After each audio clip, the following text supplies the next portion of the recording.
Pemirsa, pendaftaran peserta pemilihan umum tahun 2024 mendatang mengalami perubahan.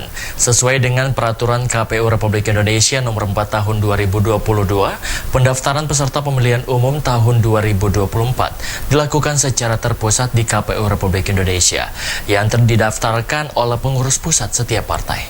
Setelah itu kita masuk pada materi dan Pendaftaran peserta pemilihan umum atau pemilu tahun 2024 mendatang telah dimulai pada tanggal 1 hingga 14 Agustus 2022 mendatang.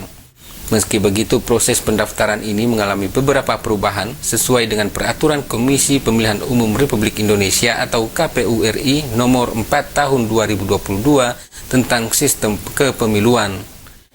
Ketua KPU Provinsi Gorontalo Fadlian Toku mengungkapkan, pada sistem pemilu sebelumnya, partai politik akan melakukan pendaftaran di kantor KPU Kabupaten Kota jika hendak maju sebagai peserta pemilu.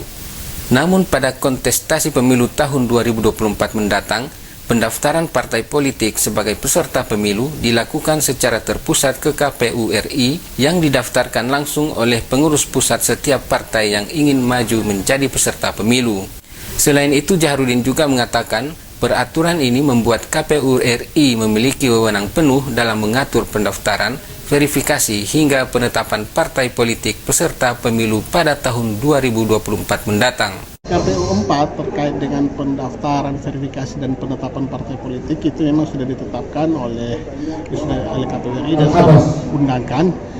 Kami sebagai pelaksana dari aturan tersebut, maka kita siap patuh, siap menaati, dan terkait dengan mekanisme maupun teknis itu kita akan laksanakan dengan maksimal.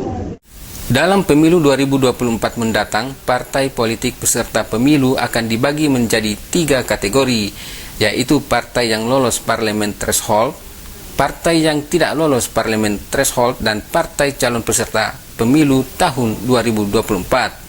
Sedangkan KPU di daerah hanya terlibat dalam klarifikasi dan verifikasi berkas peserta pemilu jika diarahkan langsung oleh KPU Republik Indonesia. Dari Kota Gorontalo, Faradila Alim, iNews melaporkan.